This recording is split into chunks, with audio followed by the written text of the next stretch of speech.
Olá, bem-vindos aqui à primeira aula da parte assíncrona do nosso curso, né?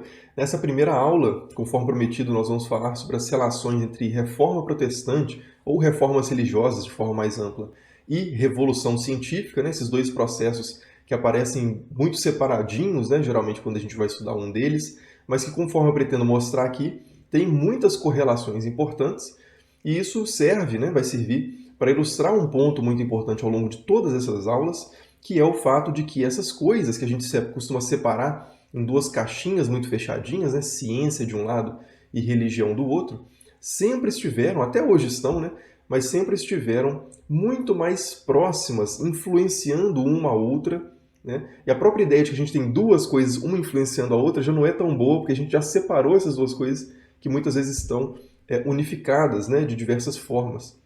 Então, nessa aula a gente vai falar um pouco disso, sobre essa, sei lá, a conexão, né, entre esses elementos que a gente chama de científicos e esses elementos que a gente chama de religiosos, numa espécie de coerência, né? E nessa aula especificamente no caso de uma figura específica que é o Francis Bacon, né, uma figura geralmente associada aí à Revolução Científica, mas que tem, como a gente vai ver, também entendeu a sua própria reforma, a sua própria revolução em termos fortemente religiosos também, né? Então, beleza. Então, para começar, né, para começar, os três pontos que eu vou destacar ao longo da aula de correlações entre reforma protestante e revolução científica, são esses três que estão aí na tela, né?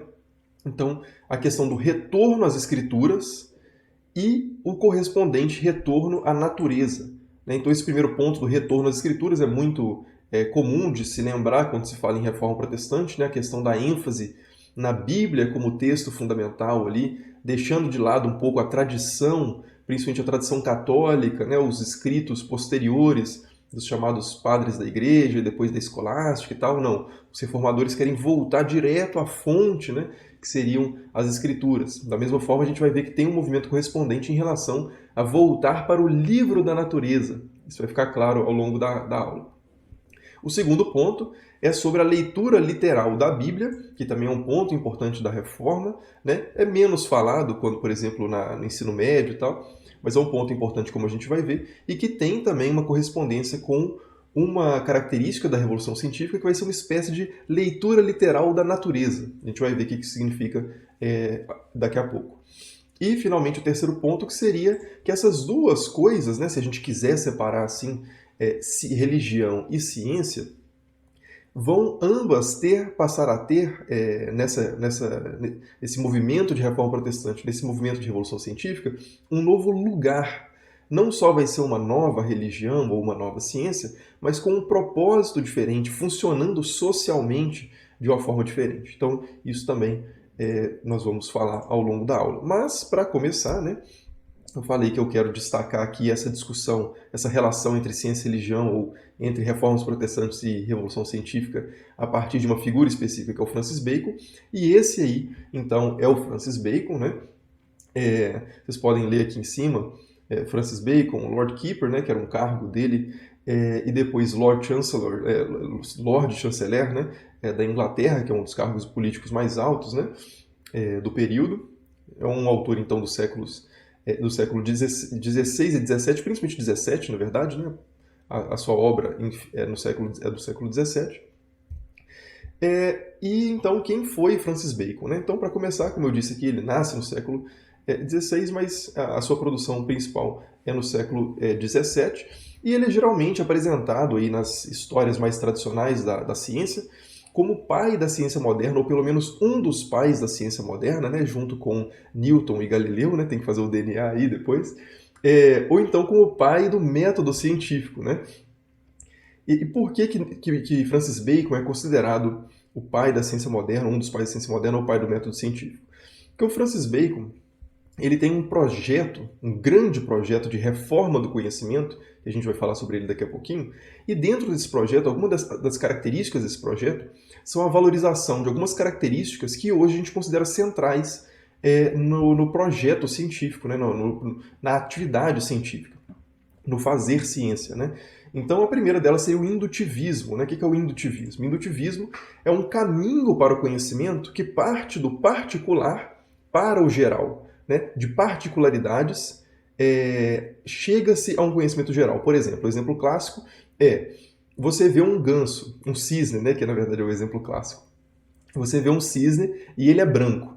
Aí você vê outro cisne e ele é branco. Aí você vê mais um terceiro cisne e ele é branco. Aí você viaja, sei lá, você estava, vamos supor, na Inglaterra. Aí você viaja para França. Aí você vê um cisne, que cor que ele é? Branco, beleza. E aí você vai viajando, vai coletando essas informações e vai anotando lá, cisne branco, branco, branco, branco, branco, branco, branco. Beleza. Com isso, você pode, a partir da análise desses dados particulares, que você verificou particularmente em várias situações, você pode projetar uma conclusão geral que seria todos os cisnes são brancos, né? Então você chegou a um conhecimento geral a partir de particularidades, né? O oposto disso seria o dedutivismo, né? Que o exemplo clássico seria a lógica silogística socrática, né? Platônica, que é aquela questão de, por exemplo, né? Isso aí, com certeza vocês já ouviram falar isso. Sócrates, todo homem é mortal, Sócrates é homem, logo Sócrates é mortal. Então você parte de um conhecimento geral que você não questiona, né? Todo homem é mortal. Você enquadra, né? Você verifica que uma particularidade faz parte dessa coisa geral, que é Sócrates é homem, e aí chega à conclusão de que Sócrates é mortal. Então você fala algo específico sobre Sócrates a partir de uma afirmação inicial geral, né? De uma premissa geral. Então isso seria o dedutivismo, né? É claro que essas coisas, indutivo e dedutivo, não estão tão separadas assim, isso é mais, de novo, uma divisão pedagógica da coisa, né? Mas a ênfase do Francis Bacon é fundamentalmente nisso, em buscar grandes volumes de informação, para que a partir desses volumes de informação a gente consiga chegar a conclusões gerais, leis da natureza, por assim dizer, né? E coisas do tipo. Então essa é uma coisa que a gente associa muito à Revolução Científica, à ciência hoje, e é uma coisa que está muito forte na filosofia do Francis Bacon. Outro elemento seria o empirismo, né? Que seria essa via, está relacionado a esse indutivismo também, que seria essa via do conhecimento a partir da experiência, né? De você ter contato direto com a coisa que você quer conhecer. Por exemplo, você quer saber qual que é a cor do cisne, você vai e procura os cisnes, né? E vai vendo, recebendo nos sentidos a informação sobre a cor dos cisnes. Né, por oposição ao que seria o racionalismo, para fazer outra divisão assim meio artificial, mais pedagógica e de história da filosofia, mas o racionalismo que seria você chegar a determinadas verdades sobre as coisas a partir de estruturas lógicas, né, de axiomas, postulados e tal, e aí você na sua própria poltrona, para fazer uma caricatura da coisa, né, chegaria à verdade sobre o universo sem precisar necessariamente observar o universo, né? Ou seja, só o poder da razão, sem tanto a necessidade dos sentidos, seria essa característica do racionalismo. De novo, né, mais uma vez reforçando, isso é uma caricatura da coisa. Se você pegar qualquer racionalista ou qualquer empirista, você vai ver que essas pessoas também fazem o movimento oposto também nas suas investigações. Bom, e o método científico seria isso, então, né?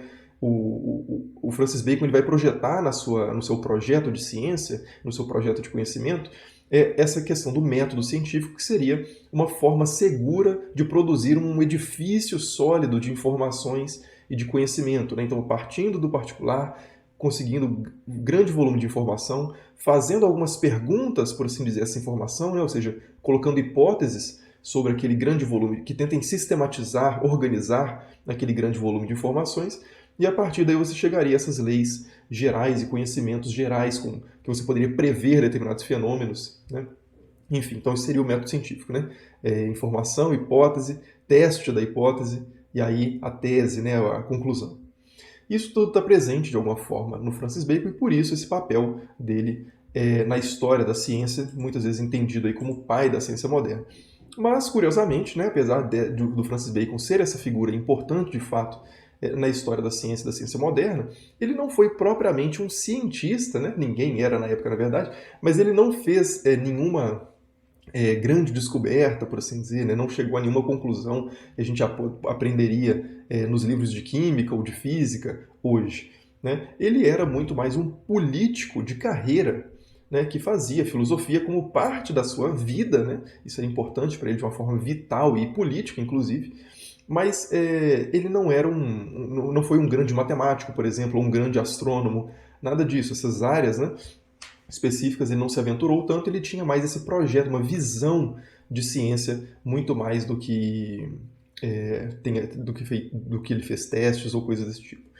Então, essa é a carreira aí do Francis Bacon, né? Então ele foi procurador-geral, depois fiscal-geral, guarda do selo e finalmente grande chanceler ao longo do reinado de Jaime I, ou James I, ou Tiago I, né? Que é um rei do período que se chama de elisabetano, né? Inclusive a Bíblia do rei James, né? É uma Bíblia famosa aí, é uma das primeiras traduções para o inglês. É uma tradução que nos Estados Unidos tem até algumas pessoas que falam que a única tradução correta que existe e pode ser aceita é a Bíblia do rei James, né? Do King James Bible.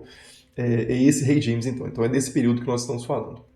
E aí qual que seria esse projeto, então, que eu estou falando o tempo inteiro aqui que o Francis Bacon tinha? Né? Ele chama essa missão dele, essa missão de reforma do conhecimento, de instauratio magna, né? Que é um termo em latim que significa grande restauração, ou grande instauração. Que é uma palavra que ele pega do Antigo Testamento, na versão em latim, quando a Bíblia está falando sobre a restauração do Templo de Jerusalém. Né? Você tinha em Jerusalém o templo onde se adorava, o centro do culto ali do Deus de Judá e Israel, principalmente de Judá, né, do Reino do Sul. E esse reino é invadido pelos babilônicos, eles destroem o Templo de Jerusalém, e mais tarde, no período persa, esse templo vai ser reconstruído. Né? Então isso é chamado na Bíblia, na versão da Latina Vulgata, né, na versão em latim da Bíblia, de instauratio magna. Então o Bacon pega esse termo para falar que ele quer fazer algo, ele pessoalmente não, né? Ele quer propor para que as pessoas se unam para fazer isso, seria essa grande restauração do conhecimento, porque ele acredita que as vias para o conhecimento, as formas de produzir conhecimento no período estão erradas, né? Então, por exemplo, ele é muito crítico da filosofia escolástica, ou seja, das escolas, né, das universidades medievais. Ele é muito crítico de certos aspectos da alquimia, da magia também, né, que são outras formas de produção de conhecimento ali do período.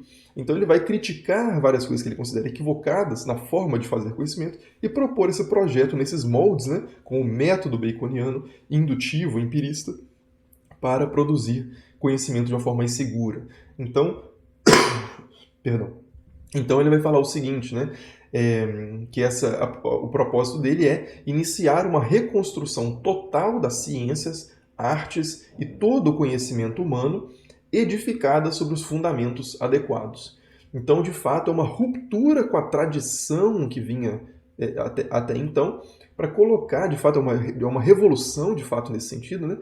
De recolocar as bases firmes para aí sim produzirmos conhecimento sólido, adequado, que ele considerava que a forma de produzir conhecimento dele, de novo, né, no período não era sólida e não resistiria muito, porque era muito arbitrária, era muito autorreferenciada.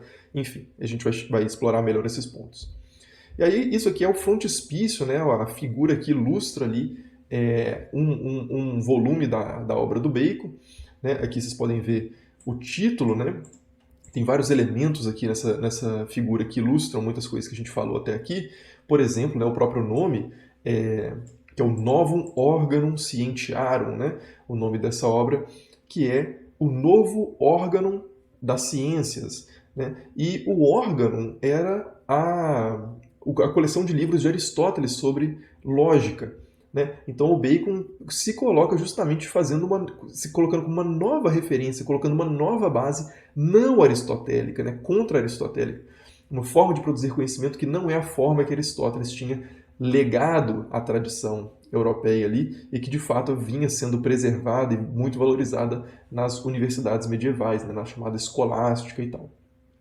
Então aqui a gente já tem esse elemento de ruptura, que vai ser muito importante nessa comparação Reforma Protestante e Revolução Científica, né? Então fiquem atentos a esses polos, né? Que até agora que eu estou falando de Reforma Protestante, né? Mas fiquem atentos a isso que vocês vão perceber as correlações. Então, aqui a gente já tem esse elemento de ruptura com a autoridade dos antigos, né? Com a tradição, para estabelecer um novo parâmetro, então um novo órgão scientiarum. A gente tem também nessa mesma linha de ruptura, essa ilustração, ela traz aqui as colunas de Hércules, né, como se chamava isso aqui na tradição medieval ali, do início do período moderno, que é uma representação perdão, do Estreito de Gibraltar, né? Então você tem o Mar Mediterrâneo ali, entre a Europa e a África, né?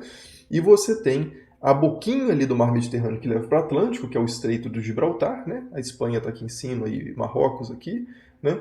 E é muito pertinho mesmo, então, de fato, um estreito. E essa porta, por assim dizer, para o Atlântico, para o desconhecido, né? Se for pensar no período medieval, em que não se navegava no Atlântico, né? Era uma porta, de fato, para o desconhecido, não sabia o que havia além daquilo. Então essa parte era chamada de colunas de Hércules, que não deveriam ser transpostas, você não deveria avançar as colunas de Hércules, né? Tinha até um lema que era non plus ultra, né? Daqui, não mais além do que isso, né? Por assim dizer. Non plus ultra, não mais além, né? E só que no período de Bacon é o período das chamadas grandes navegações, né? Então a própria Inglaterra tem lá as suas colônias já na América do Norte. Então o Bacon aproveita essa ruptura geográfica, essa ruptura de navegação, essa descoberta de um novo mundo, para fazer esse paralelo com a descoberta da nova ciência, a descoberta, de fato você vendo o que existe, né, rompendo com o desconhecido a partir do conhecimento da experiência. Né? Aqui você tem, por exemplo, um navio o navio principal aqui que está saindo, né, do Mar Mediterrâneo para o Atlântico, então fazendo essa aventura de desbravar, né, provar com seus sentidos, testar, observar diretamente, enquanto o outro navio volta, né? Ele não volta como estava antes, ele volta com objetos, volta com informações, volta com histórias, né, trazendo conhecimento novo. Então, essa coleção de dados a serem processados para uma compreensão adequada da realidade está presente aí de forma bem forte nessa figura. Né? Então, essa rejeição de um passado muito fechado, né, e uma projeção de um futuro extremamente aberto, uma abertura da mente, do conhecimento, alguma coisa desse tipo. E aí você tem aqui, também na base desse frontispício, você tem um versículo aqui das profecias de Daniel, do livro de Daniel no Antigo Testamento, em que está escrito aqui: muitos perambularão, né, muitos irão e voltarão, muitos irão por aí, e a ciência aumentará. Né? Então, Bacon toma essa profecia de Daniel, que no contexto original não interessa para nós o que ela significa, interessa como ela era lida, né? E Bacon leu essa profecia se referindo ao próprio tempo dele, que muitos estão indo e vindo, no sentido principalmente da navegação, das explorações, né, geográficas, e a ciência aumentando. Né? Então ele vê o momento dele de fato como um eixo, um momento de ruptura, né? Um momento de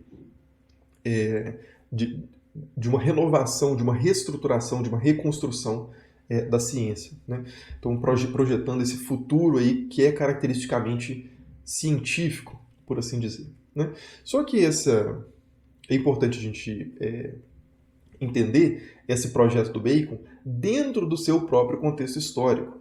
Né? Então, aqui eu já coloquei alguns elementos, né, da navegação, do fato do Bacon ser um político que está envolvido, enfim, nesses projetos, envolvido diretamente também nesses projetos coloniais, né, e tal. Mas, além disso, existe um elemento religioso muito forte na sociedade em que Bacon vive e do qual Bacon participa, que é, fundamentalmente, uma mentalidade, uma forma de pensar cristã. Né? Não por acaso ele coloca essa profecia de Daniel e se refere ao longo da sua obra, usa a expressão instauratio magna, né, da Bíblia e tal. Ele está imerso nessa cultura e essa cultura vai dar os elementos para ele produzir a sua reforma, né, a sua grande restauração. Então a gente não pode desconectar uma coisa da outra. Né? Bacon não é uma pessoa que a gente poderia encontrar aqui na esquina, no presente. Né? O Bacon estava mergulhado no seu próprio tempo, que é diferente do nosso. Né? Então se a gente transforma o Bacon numa espécie de proto-cientista, né, uma espécie de uma pessoa que poderia conversar assim, sem o menor problema com um Marcelo Gleiser, por exemplo, para pegar um físico brasileiro importante aí da atualidade, né? Não, eles teriam muita dificuldade de se acertar na conversa, porque partem de premissas, de motivações, de imaginações muito diferentes, né, que devem ao seu período histórico. Então, para ilustrar essa imersão da reforma do conhecimento de Bacon no seu período histórico, a gente precisa falar da queda, né, do episódio ali bíblico em que Adão e Eva comem do fruto proibido e são expulsos do paraíso, né? Então, o que isso tem a ver com qualquer coisa que nós estamos falando aqui, né? Bom, tem muito a ver. A questão é o seguinte, nos tempos de Bacon existia um esquema teológico de compreensão da realidade do ser humano, da história, etc., que era fundamentalmente bíblico, cristão, religioso, né? E que uma das características particulares desse esquema teológico era de que a história é mais ou menos assim, né? Que Adão e Eva eram perfeitos no paraíso, eles estavam num estado de perfeição, e isso significava que eles viam a realidade, eles não estavam desconectados do mundo externo. Então eles viam a realidade tal como ela é, né? Então eles tinham, os seus sentidos eram perfeitos, eles tinham o conhecimento absoluto. No Renascimento se falava de prisca teologia, né? Eles tinham a teologia, as verdades religiosas, né, por assim dizer, verdade sobre tudo, na verdade, verdades filosóficas, perfeitas em si, né, porque eles estavam conectados diretamente com a fonte da verdade, que era Deus. E quando acontece a queda, essa separação, não só eles são expulsos do paraíso, mas eles são desconectados de Deus e, portanto, têm os seus próprios sentidos corrompidos, né? Os sentidos, as capacidades humanas também caem com a queda. E aí eles passam a ter uma certa inadequação com a natureza, com a realidade externa. Então, para ilustrar esse ponto, a gente pode pegar aqui, por exemplo, uma citação aqui do John Milton, né? Um grande poeta inglês, um grande pensador inglês, que tem num livro sobre a educação, né? Esse não é o Paraíso Perdido, de John Milton, não é o grande poema dele com a temática explicitamente religiosa, mas é um tratado sobre educação, publicado em 1644, né? Também próximo aí de Bacon, em que ele diz o seguinte: o fim do saber é o de reparar a queda de nossos primeiros progenitores, reconquistando o justo conhecimento de Deus.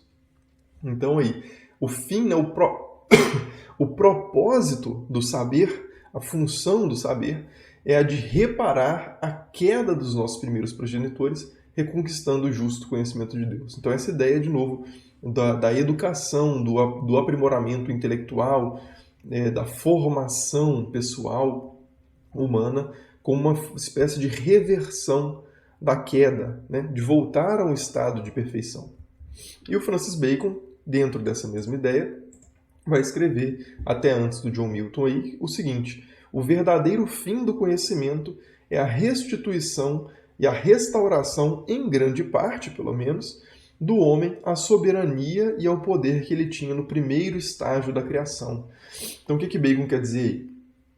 Que a função do conhecimento, né, é essa restauração, e aí aqui ele não fala do conhecimento propriamente, dessa questão dos sentidos que John Milton está pensando mais, mas ele fala do domínio sobre a natureza, né? Isso vai ser muito importante na obra de Francis Bacon. Que na queda, naquela história da queda, você teria também o fato, né, de que os seres, o segundo livro de Gênesis, os seres humanos teriam, Adão e Eva, né, teriam recebido domínio sobre todas as coisas. Né? Então eles seriam senhores ali de todas as coisas. E se você interpretar isso de uma determinada forma, que eles tinham controle sobre todas as coisas, você vai perceber que isso não é verdade para hoje, né? Eu não posso falar assim, não chova, e aí não chove. Ou então eu não posso falar assim, vem cá, urso pardo, deixa eu fazer um carinho em você, aí vem o urso pardo e tal. Não, existe um perigo, existe uma hostilidade entre o mundo natural e os seres humanos que não existia durante o período da queda. E Francis Bacon projeta, então, essa ideia de reconquista, por assim dizer também, do mundo natural, de reestabelecer a soberania dos seres humanos sobre a Terra, né? Então você poder controlar, por exemplo, a luz, né? Bacon veria no projeto de domínio da eletricidade, por exemplo, posterior a ele, né, logicamente, mas veria nisso, seria um bom exemplo disso, né, de estabelecer o domínio sobre a natureza, você controlar as coisas, ter iluminação artificial, aquecimento artificial. Bom, então dito isso, né, colocado então essa grande restauração do Francis Bacon no seu contexto histórico que inclui, então, a sua situação ali política, a sua imaginação religiosa, seus compromissos, sua piedade religiosa e tal, né? Isso está dentro, essas coisas estão misturadas, participam, influenciam uma na outra, né? Não existe ruptura aqui entre um projeto científico de Bacon e a sua piedade religiosa. Não, essas coisas fazem parte de uma única pessoa e de um único projeto dessa pessoa. Então é importante destacar de novo isso, né? Essas segmentações que a gente faz hoje, né? Ciência, religião, sociedade, economia, isso está muito mais entrelaçado na história do que a gente costuma dar conta, né? Então, beleza. Então, agora indo para o tema de fato, né? Colocado lá no início, das relações entre reforma e revolução científica de uma forma mais explícita, né? A partir do Francis Bacon, o primeiro ponto, conforme eu disse que a gente poderia falar, seria essa correlação entre o retorno às escrituras, que é uma característica da reforma protestante, e um retorno à natureza, que é uma característica da revolução científica. O que eu quero dizer com isso, né? No período ali que antecede o Francis Bacon e que vai suceder um pouco o Francis Bacon também, né, porque essas rupturas não são tão radicais, o que prevalecia na intelectualidade, nas formas de estudo e busca de conhecimento, era um recurso muito comum a comentários, uma cultura de fazer comentários de uma seleta porção de autores antigos e autoridades do passado. Então, por exemplo, você tinha vários comentários a Aristóteles, vários comentários a Galeno na medicina, vários comentários a Euclides na geometria, e raramente se lia de fato essas obras, né? Raramente se lia o próprio autor, recorria-se a esses comentários, a esses resumos, e aos comentários dos resumos e tal. E na Reforma Protestante, o que você tem carregando um lema também do Renascimento esse desejo de voltar às fontes, de cortar, por assim dizer, o intermediário. Em vez de você ler comentários sobre a Bíblia, de ler as interpretações da igreja sobre a Bíblia, todas as pessoas estarem livres para lerem elas mesmas a Bíblia, né? Então é a ideia do livre exame das Escrituras e que está associado aí ao sola Scriptura também, né? Que é essa ideia da Reforma Protestante de que só a Escritura e nenhum outro texto tem autoridade para assuntos de fé e costumes e tal, né? Então, no caso da Reforma Protestante, você tem a coisa dessa forma. No caso da Revolução Científica, o que isso tem a ver com a Revolução Científica? Bom, tem muito a ver, né? A gente poderia pegar vários autores, mas a gente está pegando o Francis Bacon aqui. O Francis Bacon também vai fazer essa mesma crítica aos comentários em relação aos estudos da natureza. Então ele vai dizer o seguinte, ao invés da gente ler os comentadores da natureza, ou seja, os filósofos naturais e os comentadores desses grandes filósofos naturais, né, como o próprio Aristóteles, que escreveu muito sobre animais, né, o Plínio, que escreveu muito sobre geografia, sobre animais também, etc. Em vez de ler essas pessoas que estão comentando a natureza, a gente pode ler diretamente a natureza, né? Então eu chamei isso aqui, entre aspas, de sola natura, né? Seria o correspondente desse sola scriptura na natureza. E essas duas coisas remetem ao mesmo chamado ali do período do Renascimento, que é o ad fontes, né? Que é o de volta às fontes. Então os renascentistas falavam isso em relação, por exemplo, a ler... Vamos ler diretamente Platão em vez dos comentadores de Platão. Vamos ler, enfim, qualquer outro autor, né? Hermes Trismegisto, em vez de ler os comentadores herméticos e tal. Então vamos direto às fontes. Então isso se expressa na Reforma Protestante, a fonte sendo a Bíblia, e na Revolução Científica, a fonte sendo o outro livro, que é o livro da natureza, que é uma metáfora muito comum no período. Então, para ilustrar esse ponto, a gente poderia, por exemplo, em Erasmo de Roterdã, que é uma figura geralmente associada aí à Reforma Protestante, né? Apesar de não ter fundado nenhum movimento assim específico, mas se correspondia com os reformadores, né? Tinha suas posições reformistas em diversos aspectos também. E ele vai escrever numa carta, né, compilada aqui nas obras epistolares dele, dizendo o seguinte, que esse tipo de teologia, referindo-se à escolástica, referindo-se aos escritos de Tomás de Aquino, etc., que carregavam essa tradição filosófica grega, né, principalmente aristotélica, ele vai dizer o seguinte, esse tipo de teologia é de tal modo contaminado por Aristóteles, por invenções humanas, por leis profanas, que não sei se ainda conservam algum sabor do puro e sincero Cristo. O que há de comum, por misericórdia, entre Cristo e Aristóteles? Então essa denúncia, por assim dizer, da incompatibilidade entre a forma de obter conhecimento teológico a partir da filosofia grega, né, principalmente aristotélica, e esse chamado a uma pureza e uma sinceridade ali, a um princípio mais puro que poderia ser encontrado nos próprios evangelhos, nas próprias falas de Cristo, registradas nos evangelhos que fazem parte ali do Novo Testamento e, portanto, das escrituras, né, cristãs. Então, mais ou menos nesse espírito também a gente vai ter o Francis Bacon falando algum tempo depois, né, algum século depois aí praticamente, escrevendo o seguinte, que Aristóteles é realmente um grande homem porque predominou, ou porque dominou a época que o precedeu e a que o sucedeu? Grande sem dúvida, mas não maior que o maior dos impostores. Então ele questiona também essa autoridade aristotélica, né, que dominava ali as universidades medievais. E nessa mesma obra ele vai inclusive comparar Aristóteles ao anticristo, dizendo que Aristóteles, que assim como o anticristo vem em seu próprio nome, em vez de apontar para a verdade que seria Cristo, Aristóteles também viria no próprio nome, ou seja, trazendo as suas próprias reflexões, suas próprias impressões, em vez de apontar devidamente para o objeto de interesse principal, que seria a realidade em si mesma, né, a natureza, etc. Mais claro ainda, em outra citação, na mesma obra aqui, o Francis Bacon vai dizer: Vede, portanto, que vossas riquezas estão nas mãos de poucos e que as esperanças e as fortunas, né, o destino, de todos os homens estão colocadas talvez em 6 cérebros, se referindo a essa pequena quantidade de autoridades do passado sobre as quais todos os homens aqui confiavam, né, em termos de conhecimento. Então ele continua: Deus não vos dotou de almas racionais para que presteis aos homens o tributo que deveis ao vosso autor. Vale dizer, a fé que deveis a Deus e às coisas divinas.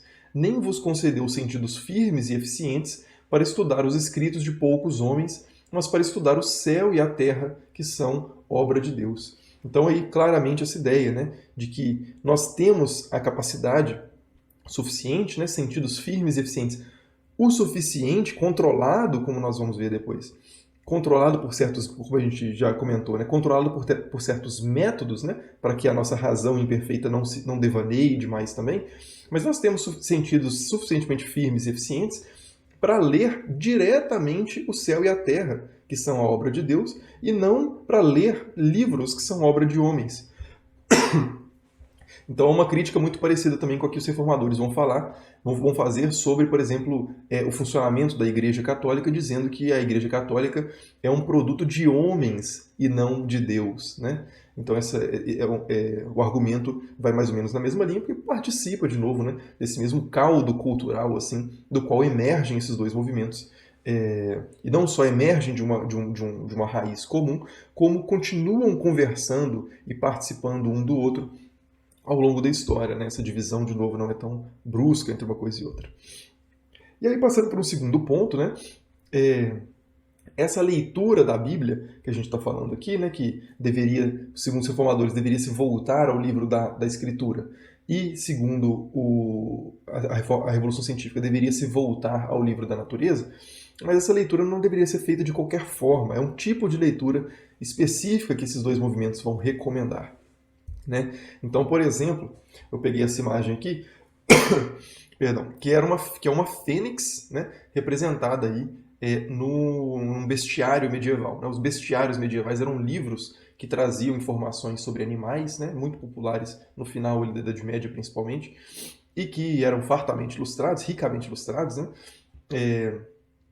E que traziam, junto com essas informações sobre os hábitos dos animais, traziam lições de moral associadas a esses animais também, né? Então a fênix, por exemplo, era considerada, né? Existe a descrição de como é que a fênix se comporta naturalmente, né? Como é que ela se reproduz, como é que ela persiste, e o que a torna imortal, né? E tal. E só para deixar claro, a fênix aqui é entendido como um animal, não é um animal lendário, um animal mágico, não, é um animal que existe, está por aí.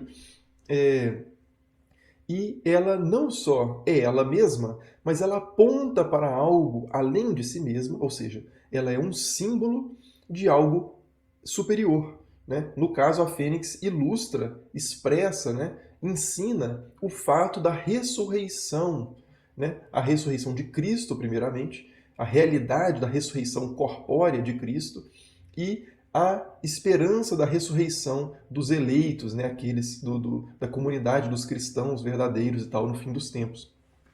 Isso todos os animais, não só animais, mas também algumas plantas, algumas pedras, inclusive algumas rochas, também são símbolos, né?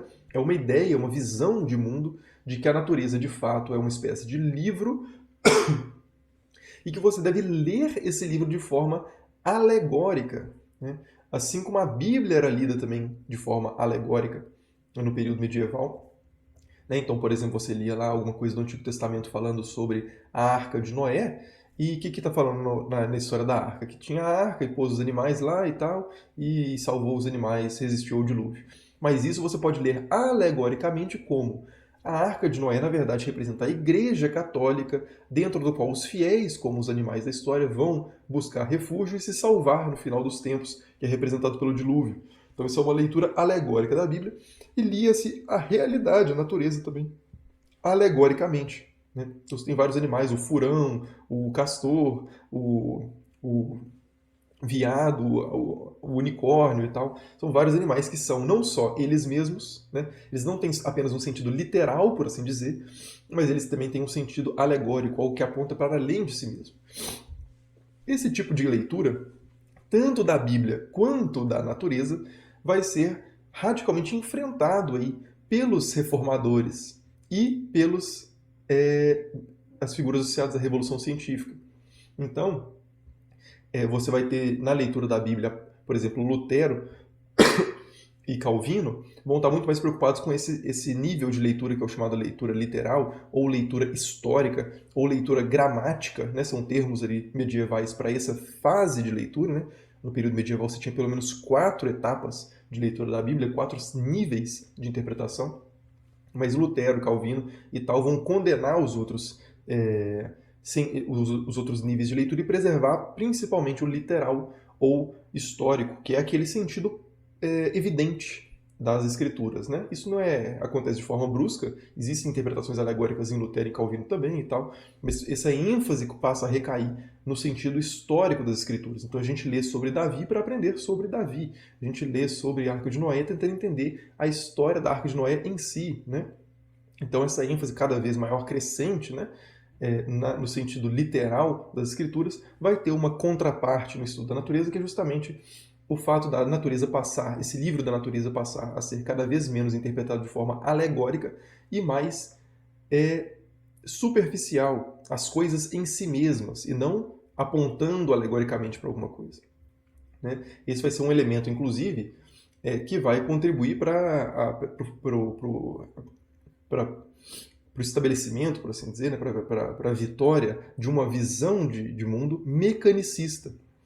Segundo Bacon, a natureza não é uma imagem de Deus. Você não aprende nada sobre Deus, diferente do que ensinavam os medievais, você não aprende nada sobre Deus lendo alegoricamente a natureza. O que você consegue aprender sobre a natureza é que ele criou a natureza é uma criatura de Deus, mas ela não é em si divina e nem diz nada de divino, ela apenas aponta para a grandeza do seu Criador, né? Como a gente pode ler aqui na citação, inclusive, já trazendo ela.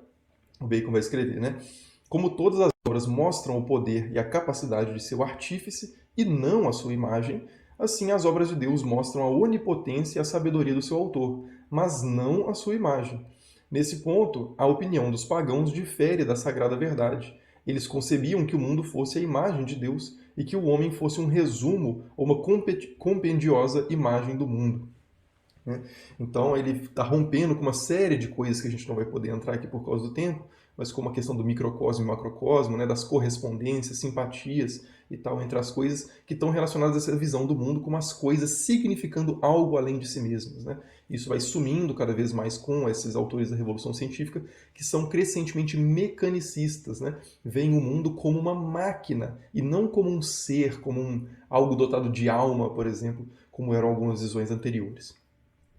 Bom, isso de forma interessante, essa leitura religiosa da natureza a partir de outra perspectiva, ou seja, não mais da natureza como uma imagem de Deus, mas como um produto, uma criação de Deus, vai gerar algo importante, né? Vai dar início assim, vai catalisar um processo que vai ser importante também, que é a separação da teologia da filosofia.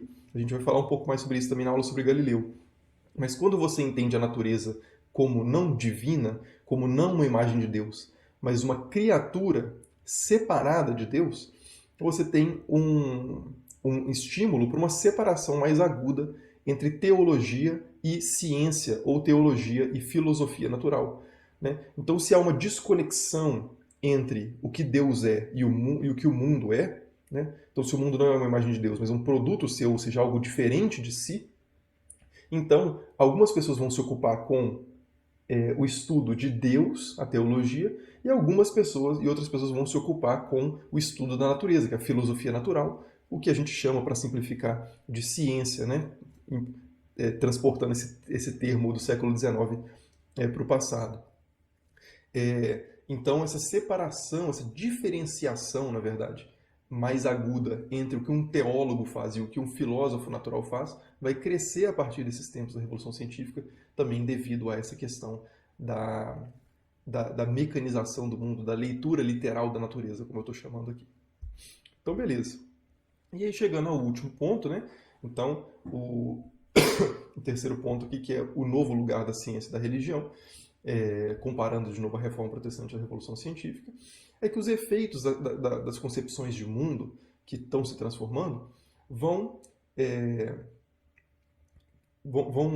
ser importantes também para como ciência e religião vão se posicionar, vão se situar dentro de forma mais prática, na realidade social. Assim, o que faz um filósofo natural, o que pretende fazer um filósofo natural e o que pretende fazer um teólogo.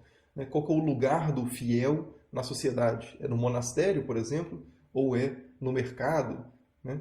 Ou qual é o lugar do filósofo natural? É contemplando os astros ou é construindo um objeto útil para a humanidade? Alguma coisa desse tipo. Né? Então é disso que eu estou falando. Um novo lugar social para esses elementos. Então, para começar essa conversa, depois eu volto naquela imagem lá, a gente pode começar falando do conceito, né, que o Max Weber, né, o sociólogo alemão, vai cunhar para falar sobre, no famoso A Ética Protestante e o Espírito do Capitalismo, para falar sobre o modo de ser dos puritanos e dos calvinistas, né, que são protestantes. Né? Ele vai chamar isso de ascese intramundana. O que ele chama de ascese intramundana? A ascese, né, o ascetismo, são aquelas práticas, por exemplo, jejum, meditação, toda forma de privação, de sexo, de alimento, de prazeres, de uma forma geral. Né? Essas práticas ascéticas, que a gente remete geralmente à vida dos monges, por exemplo, à vida se a gente for para outras religiões, a vida dos yogis, né, os praticantes de yoga na Índia e tal. Então a gente pode pensar essa ascese como formas aí de viver a sua vocação religiosa, de alcançar Deus, viver o propósito divino, conectar-se com o sagrado, alguma coisa desse tipo. E o Weber vai propor o seguinte, que a reforma protestante, né, principalmente na sua forma calvinista, ela vai valorizar cada vez mais os aspectos cotidianos ali, intramundanos, ou seja, deste mundo mesmo e não de outro mundo, como o caminho para essa ascese, para essa elevar-se em direção a Deus ou coisa do tipo, realizar-se religiosamente. Né? Então, tem uma parábola que ilustra isso bem, que uma pessoa teria chegado para Lutero e falado assim que é um sapateiro, que ele era um sapateiro, o que ele poderia fazer para agradar a Deus, para viver de uma forma mais significativa e tal. E aí Lutero teria respondido assim, faça o seu melhor sapato, né? Ou faça um sapato como se fosse para Deus, alguma coisa desse tipo. Ou seja, essa ideia de que a pessoa pode se realizar religiosamente, espiritualmente, nas atividades comuns deste mundo, sem a necessidade, por exemplo, de ir para um mosteiro, seguir uma vida como eremita, isolar-se, fazer práticas extravagantes e tal. Né? Então isso seria a ascese intramundana como um componente das reformas religiosas. Né? Essa crítica a essa separação que se fazia muito forte entre sagrado e secular, as coisas do mundo e as coisas de Deus. Né? Não, essas coisas para os reformadores são muito mais conectadas. É possível viver neste mundo de forma profundamente significativa espiritualmente e tal. Claro que isso existe em alguma medida no catolicismo também e tal, mas eu estou trazendo mais a retórica aqui da Reforma Protestante, né? Na Revolução Científica, a gente vai ter uma virada similar também, que é a ideia de uma nova função para a ciência, né? A ciência, ou a prática da filosofia natural, essa busca pelo conhecimento de como é a realidade externa, né, a natureza, ela estava muito conectada desde a antiguidade, passando por todo o período medieval, estava muito conectada com uma questão moral, uma questão ética, que, por exemplo, uma pessoa, ao observar o funcionamento da natureza, a ordem na natureza, a lógica que rege os fenômenos naturais, estaria ordenando a si mesmo, organizando-se internamente, tornando-se mais próprio para a ação correta. Né? A ciência ou a filosofia natural era edificante, por assim dizer.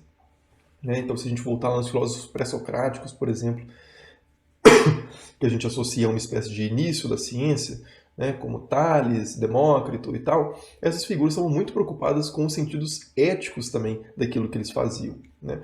E essa ideia essa conexão muito direta entre observar o mundo e transformar-se pessoalmente vai sumindo um pouco ali no período da Revolução Científica, quando esse projeto de conhecer a realidade vai passar a ter uma conotação muito mais utilitária, né? Buscando muito mais utilidade externa, né? Não de transformação do indivíduo, mas de produção, por exemplo, de alguma ferramenta, alguma tecnologia, alguma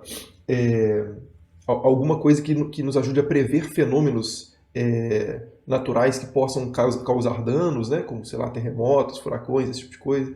Então, a filosofia natural colocada, né, não, é uma reforma da ciência não só nas informações da ciência ou nos métodos da ciência, mas na própria função da ciência, né, da filosofia natural.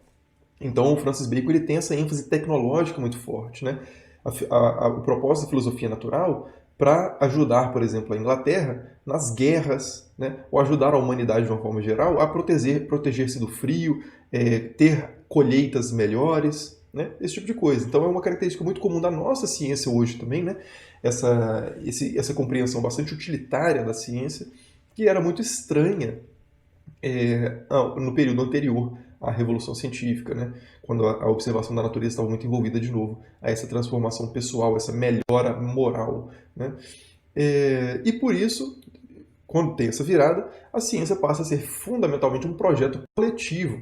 Né? Então, se você perguntasse a ciência para Tomás de Aquino no século XIII, ele diria que a ciência era um hábito cultivado que te tornava melhor para realizar certas tarefas. Por exemplo, você aprendia muito sobre geometria, e aí você via muitos casos de geometria, fazia aquele processo mentalmente várias vezes, e aí quando aparecia um problema de geometria novo para você, você conseguia resolver com rapidez aquele problema. Né? Porque a ciência cresceu em você. Isso que Tomás de Aquino chamava de ciência e vários outros autores medievais. A ideia de progresso da ciência ela vai passar a ser menos individual e mais coletivo. Então, o que é o progresso da ciência para Francis Bacon? Não é uma pessoa individualmente tornar-se melhor, mas é cada um contribuir com um tijolinho de conhecimento e formar um grande edifício, né, que vai proteger ou iluminar ou dar conforto, aliviar o sofrimento humano. Né? Então, é uma ciência muito mais tecnológica e tal.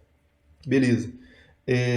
Eu vou voltar de novo no projeto, na questão da figura lá que eu falei, né, da Nova Atlântida, mas antes disso deixa eu ler então, para ilustrar essa conexão, né, dessa ascese intramundana da ciência, por assim dizer, nessa frase, nessa prece, né, nessa oração de Francis Bacon, publicada num livro aqui em 1620, que ele diz o seguinte: se molharmos então com o nosso suor as obras por ti criadas, seremos partícipes da tua visão e do teu sábado. A ti suplicamos para que nossa mente seja bem firme sobre estas coisas e, mediante nossas mãos e as mãos daqueles aos quais deste a nossa mesma intenção, te dignes dispensar novas esmolas à família humana. Uma citação parece meio esquisita, né? Mas o que ele está dizendo é o seguinte, né? Que essa ciência ativa, não meramente contemplativa, de observação e organização interior, mas ativa, que cria coisas, que intervém na realidade, etc., né? Ou seja, que gera suor, trabalho, né? uma ciência próxima das artes mecânicas, do ferreiro, do ourives, do marinheiro, e não apenas do filósofo, né? Mas essa ciência, então, suando sobre a obra de Deus, né? Empenhando-se na compreensão da criação de Deus, né? No mundo, na natureza, ela vai, de forma coletiva, né? Então, com a cooperação de várias mãos, produzir aqui, ou receber de Deus, novas esmolas, ou seja, um novo conforto, proteção dos fenômenos naturais, colheitas mais abundantes, igual eu falei, né? Cura para doenças, etc. Né? Então, essa ciência útil, que é para a glória, pegando uma frase de Bacon que eu acabei não destacando aqui nos slides, né? Mas que Bacon fala que a ciência serve para a glória de Deus e o alívio da condição humana. Né? Então, essas esmolas da família humana têm esse sentido aqui de aliviar a condição humana a partir do progresso científico. E aí, voltando então lá naquela imagem, esse aqui é uma ilustração de um livro do Francis Bacon chamado Nova Atlântida, que é muito interessante e é muito curtinho também, porque na verdade não foi concluído, mas vocês se encontram fácil aí na internet, eu recomendo vocês darem uma olhada, que é uma obra de ficção, né, uma utopia, que era um gênero muito comum literário ali, imaginativo do período de Bacon, né, como a própria Utopia de Thomas Moros, ou Cidade do Sol, do Campanella e tal. Mas nessa história que o Bacon compõe, para ilustrar sua visão de ciência, a história começa mais ou menos da seguinte forma. Tem um navio que ele está indo do Peru para a China, eu acho, e ele é pego por uma tempestade e vai parar numa ilha desconhecida. E descendo nessa ilha, ou melhor, chegando nessa ilha, eles são recebidos pelos nativos ali daquela ilha, que são cristãos, tinham sido evangelizados de uma forma milagrosa séculos antes. Eles são cristãos, são super bem, são cordiais, respeitosos e tal, falam vários idiomas. E eles recebem, primeiro eles quarentenam o navio, né, deixam o pessoal quarentenado lá no navio, porque eles têm alguns enfermos entre eles, né? Isso era uma prática óbvia do período, né? Se você tem alguém doente com doenças contagiosas, você quarentena essa pessoa, né? Isso, no período da peste negra, um navio poderia ficar mais de um mês parado no porto antes das pessoas poderem descer, né? Então, essa parte não é ficção, né? Essa parte era o óbvio, né? Mas aí depois que eles saem dessa quarentena, eles podem percorrer a ilha lá e vão visitar essa ilha com um guia, né? O personagem principal ali vai conhecer a ilha, as coisas que tem na ilha, e a principal parte dessa ilha é uma construção que é a Casa de Salomão, que é uma espécie de universidade, assim, né? No sentido moderno, de pesquisa e tecnológica, né? Não no sentido medieval. Então você tem essa Casa de Salomão, que ela é financiada publicamente, né? Ela é financiada ali pelo rei, e portanto através dos impostos cobrados sobre os súditos do rei. E nela acontecem, né? E ela coordena vários experimentos. Então vocês podem ver aqui, por exemplo, telescópios, né? Aqui telescópios. Aqui embaixo, né? Você tem túneis onde se faziam vários testes de resfriamento, de teste de materiais e tal. Você tem aqui um morango gigante aqui, né? Mostrando a questão do impacto positivo da ciência sobre a agricultura. Você tem aqui uma espécie de um pessoal testando um telefone aqui, né? Enfim, várias coisas peculiares. E esse livro ele ilustra, então, de uma forma mais ficcional, esse sonho do Francis Bacon, que era uma ciência útil, envolvida nos assuntos comuns, né? Ou seja, que realizava a vocação humana de glorificar a Deus e aliviar a condição humana de forma coletiva, publicamente financiada, né, por reis e papas, como ele diz, e crescendo, né, progressivamente no conhecimento da natureza. Essa visão de progresso, portanto, que a gente herda muito desse período, né, vai ser um pouco questionada aí a partir do século XX, principalmente e tal, mas é uma visão que é fortíssima ali no século XVIII, século XIX, né, de um progresso que realmente nada se perde, só se acumula em termos de conhecimento.